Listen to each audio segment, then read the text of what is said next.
पाकिस्तान का जो turn around हुआ है टेस्ट क्रिकेट में, हालांकि अभी इस मैच का रिजल्ट नहीं आया है, लेकिन जो क्लोज कंपटीशन पाकिस्तान दे रही है उसका पूरा का पूरा क्रेडिट जाता है एक एक्स क्रिकेटर को, और उनका नाम है आकिब जावेद।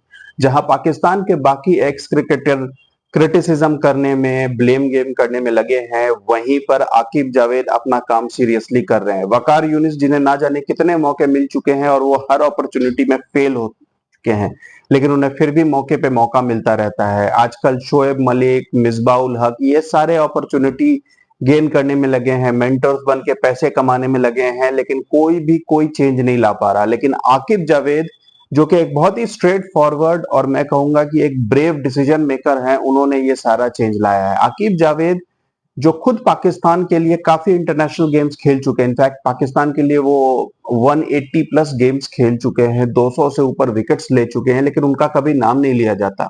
वो 1992 के वर्ल्ड कप फाइनल में भी पाकिस्तान के बेस्ट बॉलर थे, जहां उन्होंने 10 ओवर में सिर्फ 27 रन देकर 2 विकेट लिए थे। लेकिन पाकिस्तान की पॉलिटिक्स में वसीम अकरम, वकार यूनिस को जहां इतना पॉपुलर किया गया, वहीं आकिब जावेद को धीरे धीरे इतना नीचे कर दिया गया कि वो बहुत कम एज में रिटायर होकर क्रिकेट से अलग हो गए थे, लेकिन वो अभी भी अपना काम कर रहे हैं। पाकिस्तान की जो अपनी लीग है पीएसएल, उसमें भी उनकी कोचिंग में ही टीम ने 2 बार ट्रॉफी उठाई है, शाहीन शाह अफरीदी की कैप्टनसी में। यहाँ मैं लाहौर कलंदर्स की बात कर रहा हूँ, और लाहौर कलंदर्स के कोच हैं आकिब जावेद साहब। लेकिन आकिब जावेद साहब कभी भी बाकी पाकिस्तान के एक्स क्रिकेटर्स की तरह सामने आके क्रेडिट लेने की कोशिश नहीं करते हैं, ना ही वो किसी तरीके से अपने आप को प्रमोट करते हैं। वो अपना काम करते हैं और वो साइलेंटली रहते हैं, और मेरे ख्याल से अगर पाकिस्तान क्रिकेट को आगे जाना है तो आकिब जावेद जैसे किसी बंदे को और आगे आना पड़ेगा। आपको याद दिला दूं कि श्रीलंका ने अभी जब इंडिया को ओडीआई सीरीज में 2-0 हराया था 27 सालों के बाद, बहुत बड़ी अचीवमेंट थी। उस श्रीलंकन टीम के बॉलिंग कोच भी आकिब जावेद साहब ही थे। आकिब जावेद ही थे जिन्होंने गाइड किया था कि किस तरीके से, किस पिच पे, किस कॉम्बिनेशन के साथ खेलना चाहिए, और कैसे अगर इंडिया को हमें पकड़ना है तो क्या स्ट्रेटेजी होनी चाहिए। और यही आकिब जावेद हैं जिन्होंने चीफ सेलेक्टर बनने के बाद, हालांकि वो सेलेक्टर ही हैं, लेकिन सब कह रहे हैं कि सेलेक्टर्स में main decision maker Aqib Javed है। आकिब जावेद ने ही सेलेक्टर बनने के बाद ये डिसीजन लिया कि इंग्लैंड को हम सेम पिच पे खिलाते हैं, नई पिच पे नहीं खेलते। हालांकि एक दूसरी पिच रेडी थी, लेकिन आकिब जावेद ने क्लियरली मेंशन किया कि हमें ऐसी पिच चाहिए जिसपे रिजल्ट आ सके, इसलिए बेहतर है कि हम सेम पिच पे कंटिन्यूअसली खेलते हैं। और इसी वजह से आकिब जावेद साहब ने सेम पिच कंटिन्यू कराया। अलीम डार, जो कि उसी सिलेक्शन कमेटी का हिस्सा हैं, उससे उन्होंने कंफर्म कराया, क्योंकि अलीम डार आईसीसी के रेफरी हैं, वो आईसीसी रूल से अवेयर है। उनसे उन्होंने कंफर्म कराया कि अगर हम सेम पिच को यूज करें तो कोई आईसीसी की रेगुलेशंस के हिसाब से कोई प्रॉब्लम तो नहीं। अलीम डार ने जब कंफर्म किया कि ऐसी कोई रूल नहीं है कि आप सेम पिच पे 2 मैच नहीं खेल सकते, तो उन्होंने फटाफट उसी पिच पे पानी डलवाया, उसे रेडी कराया, और उसी पिच पे मैच करवाया। और आप देख सकते हैं कि दूसरा टेस्ट मैच कितना इंटरेस्टिंग हो रहा है।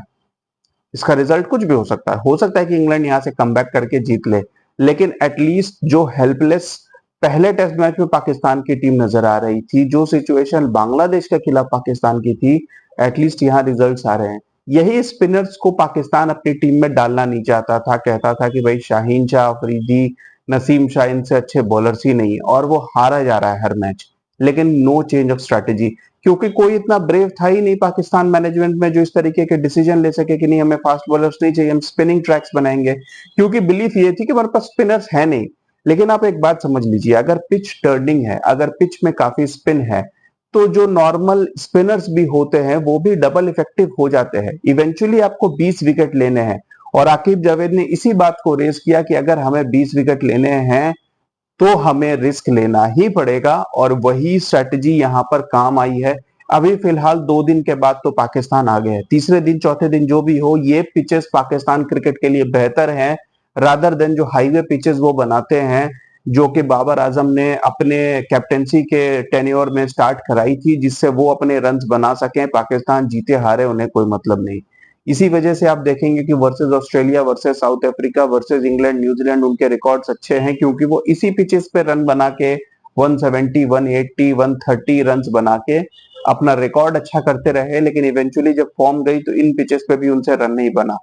बाबर आजम के बारे में भी आकिब जावेद का एक बड़ा ही स्ट्रॉन्ग ओपिनियन है। और वो बहुत ही स्ट्रेट फॉरवर्ड ओपिनियन है जो मैं आपको इस वीडियो में सुनाता हूँ। एक बार आप सुनिए कि आकिब जावेद साहब बाबर आजम के बारे में क्या कहते हैं। मैच होता है तो हम जब 180 या ऐसा टोटल होता है तो कभी ज्यादा कोशिश नहीं की या ख्वाहिश नहीं की कि बाबर जल्दी आउट हो जाए, क्योंकि वो अपनी पेस से चलता है, वो फिर रन रेट एंड में बढ़ता जाता है। सुन लिया आपने, ये कोई एंटी बाबर स्टेटमेंट नहीं था, ये स्ट्रेट फॉरवर्ड वो बात कही आकिब जावेद ने जो सारी दुनिया कहती है, अगर बड़ा टोटल है तो बाबर आजम को आउट मत करो, बाबर आजम को खिलाओ। जबकि वो पाकिस्तानी हैं और बाबर आजम भी पाकिस्तानी है, वो चाहते तो वो उन्हें डिफेंड कर सकते थे कि नहीं बाबर बहुत बड़ा विकेट है, बाबर की विकेट हमें पहले चाहिए वरना हम मैच हार गए। वो जानते हैं कि अगर बाबर पूरे 20 ओवर भी खेलेगा तो बाबर आजम अपने 70-75 नॉट आउट करके आ जाएगा, या बाबर एटलीस्ट पहले 40-50 बॉलों में 50-60 ही होगा, तो रिक्वायर्ड रन रेट जो स्टार्टिंग से 9+ है वो 12-13-14 हो जाएगी।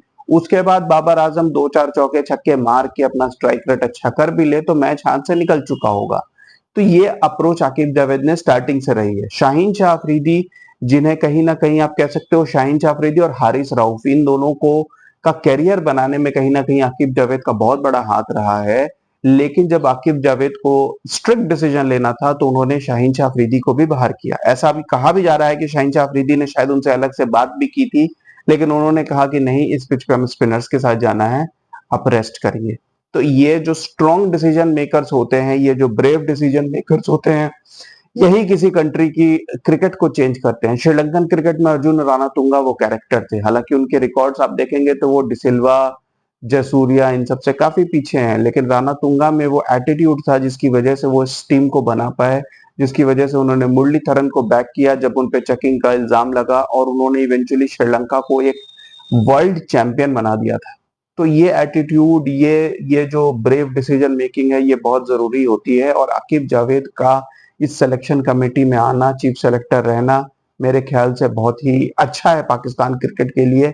और अगर उन्हें और आगे जाना है तो मेरे ख्याल से आकिब जावेद को टीम में बॉलिंग कोच की तरह इंक्लूड कर लेना चाहिए, और उन्हें सिलेक्शन के पावर्स भी रहने चाहिए ताकि एटलीस्ट वो इस टीम को थोड़ा सुधार सके। Keep watching guys, thank you.